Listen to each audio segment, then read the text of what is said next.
Hello and welcome to episode 29 of the HamCorp Training Manual. In this episode, we will set up rutile to titanium processing, explore the world for the last inscriber press that we need to start applied Energistics, and, long overdue, finally find a quartzite vein in the nether. Okay, I managed to compress everything down into one chest, and I've done some investigation for bauxite and for ilmenite. For both of those, there is a better way to process the ores than the default methods. So the way to get the most rutile dust out of your bauxite is to first macerate, take the crushed ore, and then chemical bath with sodium persulfate to get the purified ore. That gives you a 50% chance for rutile dust for each. You take the purified ore, and then you mix it in a mixer with some garbage, and you get bauxite slurry. Bauxite slurry, you then oil crack to get heated bauxite slurry. Heated bauxite slurry, you can react to get sluice juice bauxite slag dust, and a bunch of other stuff. And finally, the bauxite slag dust gives you rutile dust, as well as gallium. So this is definitely worth doing. If you already have bauxite dust, which you will get from small ores and just random places like that, or as a byproduct from other things, that actually, there's two ways to process it. One of them is to chemical react with coal dust and sodium carbonate. That gives you red mud, which gives you a chance of rutile ore, but it's actually better to just straight up electrolyze it. The red mud method is 1 rutile dust for approximately 21 bauxite dust, because it's a chance-based centrifuge recipe, and on average it's 1 in 21. But rutile dust just from straight electrolysis is 1 in 19.5, so it is better to just straight up electrolyze it. So that's bauxite. For ilmenite, there are 2 chemical bath recipes, one for purified ilmenite and one for crushed ilmenite. You don't want to purify it, because here you have a 30% chance for ilmenite slag dust, but if it's not washed or not purified, then it's 60%. But this is an EV recipe, so this is going to have to wait until we have an EV chemical bath. But regardless, this is probably the best way to process your ilmenite, because you get 2 rutile dust per ilmenite. And then the ilmenite slag gives you tantalum dust, as well as niobium. So this is also really nice. If you have ilmenite dust directly, there's not much you can do with it. Kind of the only use actually is to make rutile dust through this blast furnace recipe. And I think I'm going to try and coast off of the crushed and impure ores that I have right now and just see how far I can get. Hopefully I can get to the EV chemical bath so I can get more rutile, but I kind of doubt it. But yeah, so I'm going to start going through these.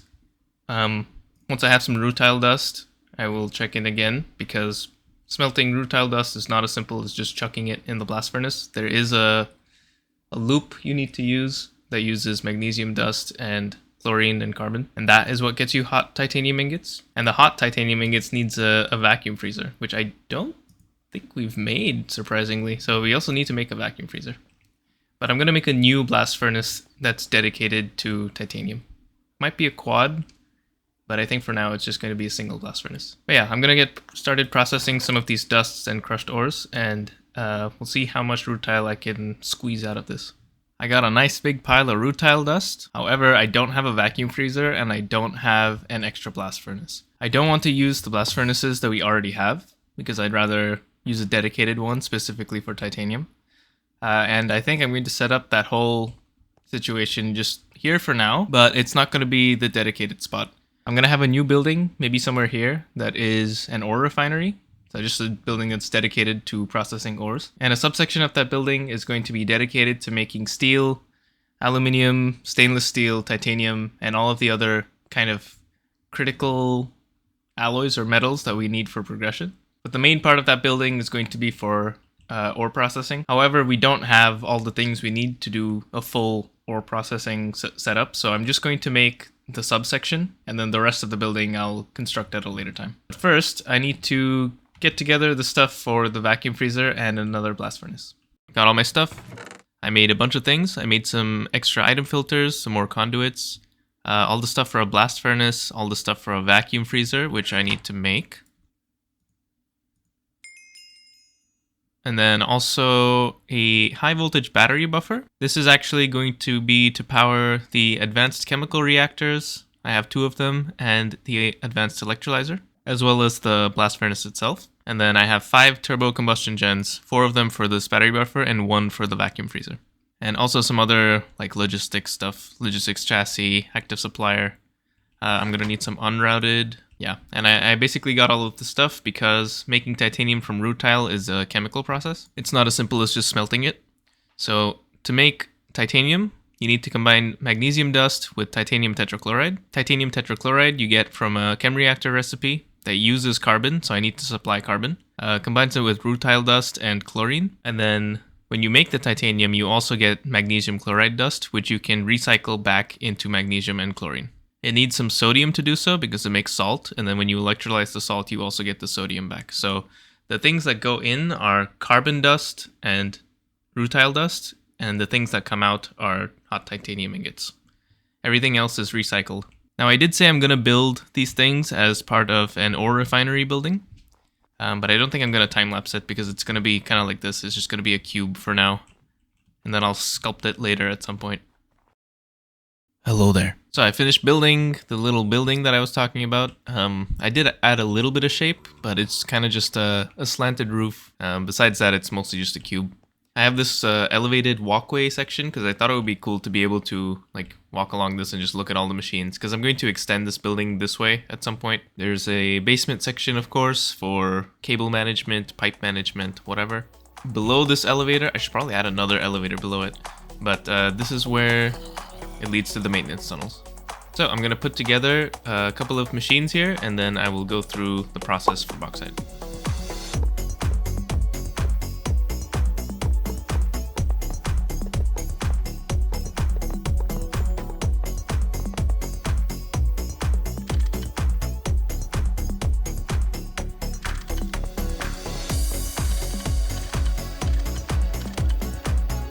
Alright, we got our setup. Let me run through it.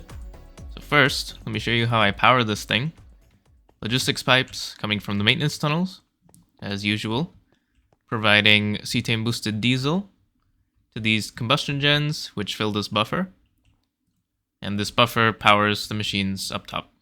There's also a branch of this pipe that provides carbon dust to this chemical reactor, where it is combined with rutile dust and chlorine, which I'm currently waiting on in the recycling process. It uses chlorine, carbon dust, and rutile dust to make titanium tetrachloride using this recipe. So I'm just voiding the carbon monoxide. I chose not to use this recipe because carbon is so easy to get, so it doesn't really matter. So this will process into titanium tetrachloride. There's an input hatch behind it that's automatically being fed with auto output. The blast furnace combines that with magnesium dust in here, and it makes hot titanium ingots, which we got our first 4 of, which is nice, and also magnesium chloride, which is sent to recycling, where it's combined with sodium dust to make magnesium again. So this part is a loop, but it also makes salt, which goes into this electrolyzer. The salt then makes chlorine, which goes back to the very first step here, and it also makes sodium, which goes back along the same item conduit back into this chemical reactor. So one of the loops goes like this, and the other loop just goes from the chemical reactor to the electrolyzer and back, because I've used 2 different channels and a couple of item filters to make sure things don't go in the wrong place. Yeah, and the chlorine. Chlorine the whole thing is basically a chlorine loop. Now all that's left is to assemble the vacuum freezer so we can cool these ingots down, and then we have our first titanium. Nice. Cool, and I'm just going to connect the output bus of the blast furnace to the input bus of this vacuum freezer. By the way, I don't know if I mentioned this before, but if you have an item conduit connecting to an item conduit that you don't want it to connect to, you can just right-click the connectors with a wrench, and that will remove them. That's how I managed to keep these 3 lines separate. Hot titanium's in here. And it's going to void one because I'm a dumbass. Cool. Everything's powered. Now, clearly this blast furnace doesn't have 100% uptime, and it's because the recycling takes a little bit too long. And the way I'm going to deal with that is just to add more chlorine to the system, more salt, more magnesium, so that it's not waiting on the recycling step to do the actual processing step. All right, now we're cooling our first ingot. And here is the first titanium ingot at HamCorp. Is that not a quest? Oh, I need to get 16 hot ingots. Okay, pause, hold on. That's silly. Got my titanium. I just need to cool this. I also made a drawer to store the titanium and another drawer to store rutile with a conveyor module pulling it in. So now that we have titanium sorted out, we can actually get into applied energistics. I have found a couple of these inscriber presses, but I haven't found the inscriber logic press. So I'm gonna go find some applied energistics meteors and see if I can find one.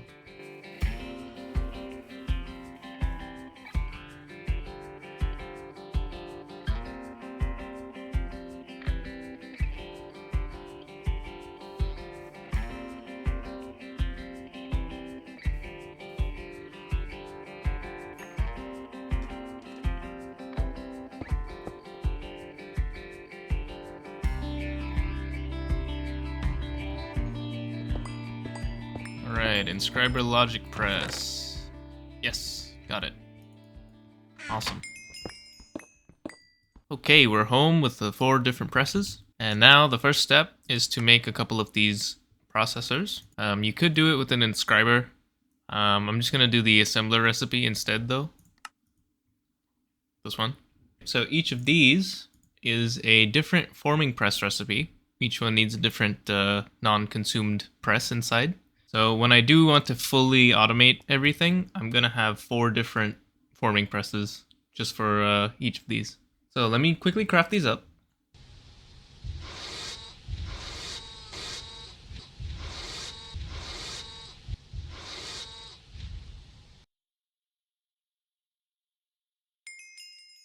And for this quest reward, I think I'm going to take the engineering processors because those use diamond plates to make. And they're the most expensive out of the 3 components. It's gold plates, Certus quartz plates, and diamond plates, and I just have the fewest diamonds. So and now we can make the ME controller, some HV circuits, engineering processors, which we just made, titanium plates, which we can make now, and a fluix block. This needs pure fluix crystal, which we could do in an autoclave with fluix seeds. We don't have molten void, so it would have to be this 90% chance with distilled water or 80% chance with regular water. And fluix seeds you can make from fluix dust, which you get from this mixer recipe with nether quartz, redstone, and charged Certus quartz. And the charged Certus quartz you get from chemical reactor with regular Certus quartz and redstone. I'm sure there's a better way to do it. For example, this method with the crystal growth accelerator. I don't know if I've ever actually done that. But anyway, for now, I mean, it's probably fine. Well, actually, regardless, to make these crystal growth accelerators, you need ME glass cables, and those use fluix dust. So I do need to do this whole mixer, chemical reactor shit anyway. So for right now, I just want to make the ME controller, and then I'll figure out kind of optimizing how to make these crystals after that. I'm gonna need a couple of these actually, so maybe let's make 2 for now. Or should I use all of my engineering processors here and just make 4? I think I might do that. I'm gonna make 4 ME controllers really quick. That took some time because I didn't realize, but I'm actually out of circuits. Anyway, here are 4 ME controllers. Oh, apparently I never found a quartzite vein because this quest is locked. I guess I should go do that. This is like an MV quest or something, right? Quartzite vein? Not even, dude. It's an LV quest. Wow. Okay, I should I should go do this. Of course, I need to make a new prospector scanner before I can do anything. Okay, time to find quartzite veins. Yeah, it's true. I really haven't found one yet. That's crazy.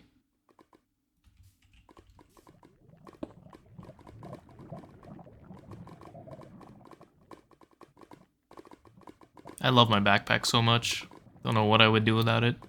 I don't like how big this you're on fire animation is. It's like half my screen. Aha! Here. Quartz vein. Cool.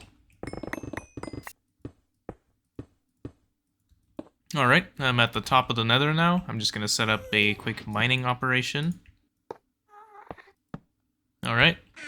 Now I'm just gonna sit here and let this mine up the entire chunk. And then just dig this up and leave. And I'm gonna edit the video in the meantime. Because here at HamCorp, we love being efficient. Alright, this thing has been going for a while now. I finished editing quite a long time ago. and I just decided to just wait for this to finish. But here it is, so let's just finish the quest.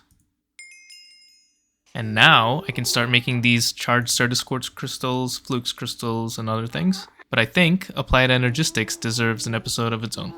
Or multiple. Thank you for watching this episode of the HamCorp Training Manual. In the next episode, we will begin planning and implementation of a very basic Applied Energistics storage system. This is quite expensive at the moment, but it's good to start early. Now that we are entering the digital age, all HamCorp employees will be paid their salaries in HamBucks, a digital currency that can be used at any HamCorp transaction station to purchase goods and services. See you next time.